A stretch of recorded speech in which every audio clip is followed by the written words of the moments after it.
I and my friend Bob Speakman were invited to come down and meet Kay Parkins and Donna Anderson.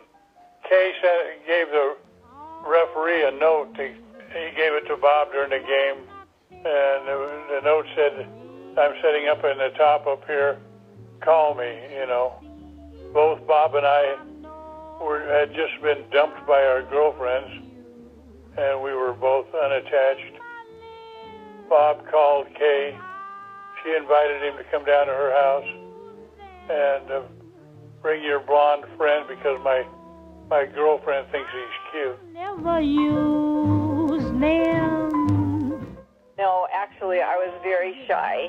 I was so shy that when I would go to the church dances, my eyes would swell shut. I didn't know he was going to come, but I did tell my girlfriend, Kay, that I thought he was cute. The first night we met, Bob Speakman and Bob Bledsoe talked about themselves for like 3 hours. I played the piano for them, and neither one of us, Bob or I, were able to sleep that night at all. I was impressed. I mean, here's this gorgeous girl. Who wouldn't be, Well, I walked her up to her front door. I kissed her on the cheek and told her I was going to marry her. Well, it was just a kiss on the cheek. We didn't really kiss. He just kissed me on the cheek. Well, I had never dated an LDS girl before. I really only had one serious relationship with a girl that I met when I was in the 8th grade, but she was not LDS. I just thought, from what I learned about Donna that first night, that she would be the perfect mother for my children. I mean, she had a testimony, it was obvious, and a good girl, and very sexy, although she didn't think so. Well, I guess I was smitten. I know I couldn't sleep the night I met him, and it was really fun going out with him. We had a lot of really fun dates, lots of dances, lots of activities. I don't know, I guess we were pretty close. I mean, it was a good thing. My father liked him a lot. He was a really good worker, but one thing he did that wasn't too funny was that he and his friends used to come down at lunchtime to my high school, and he would eat part of my lunch. That's funny. I should have brought extra sandwiches. Anyway, but they would come down at lunchtime because they didn't have that much school, and they would come and eat lunch with us, with the Mormon group. Anyway, we had a lot of fun. Touches my foolish heart. I was a linebacker, and I called the defensive signals. We beat Long Beach Poly 40-0. You know, you'll laugh, but I didn't even know what football was. Well, my family didn't have any experience with football. Yeah, I had never been to a football game, really never knew what it was.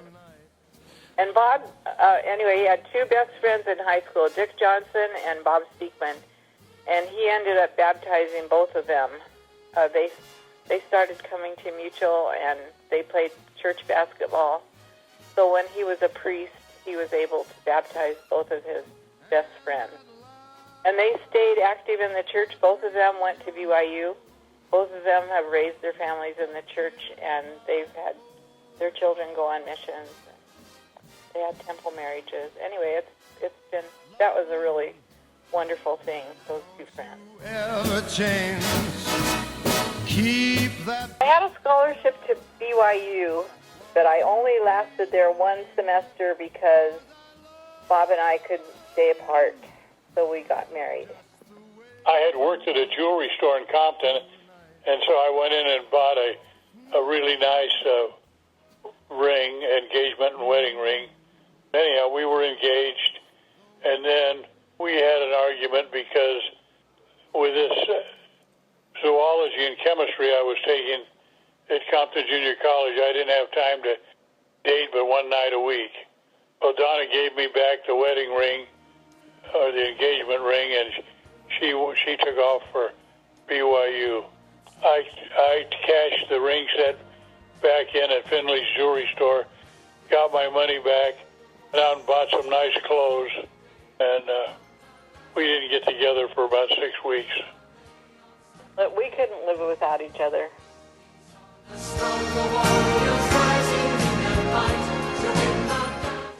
Well, it was easy. But after, Bob was about 10 months old when Jean was born, and Jean had health problems and only lived 36 hours. So that was rather traumatic, to say the least. After that, we just kept having babies. We had the 5 boys in 4.5 years. And then we kind of slowed down. And we had the next 5 children in a span of 8 years. So it was just a bunch of mouths to feed. Well, my patriarchal blessing said, accept your children as they are sent to you in a humble manner. So that's one reason we kept having children. And we were just blessed. It was really busy. I mean, lots of diapers, lots of bottles. It was just totally busy. But we were very blessed. We were just thankful to have the priesthood. We had lots of priesthood blessings, had lots of activity, active children. But they were healthy, thank goodness. And we didn't think too much about it, since that's what my patriarchal blessing said, that we knew they were supposed to come. And we knew, and we planned Scott. I remember talking to Bob and saying, Jim isn't going to have anybody to play with. So we decided to have Scott. And then after Scott, we just felt like that was all. That was all that was waiting up there. Well, I'd have to say they all are my favorite. We can't have favorites because they're all so awesome. Well, we didn't have any favorites, but Jim was, we used to call Jim Super Baby, because he was just so easy to take care of and everything, and we feel just totally blessed with the family and the way you guys have all matured. What wonderful parents you are to your own children.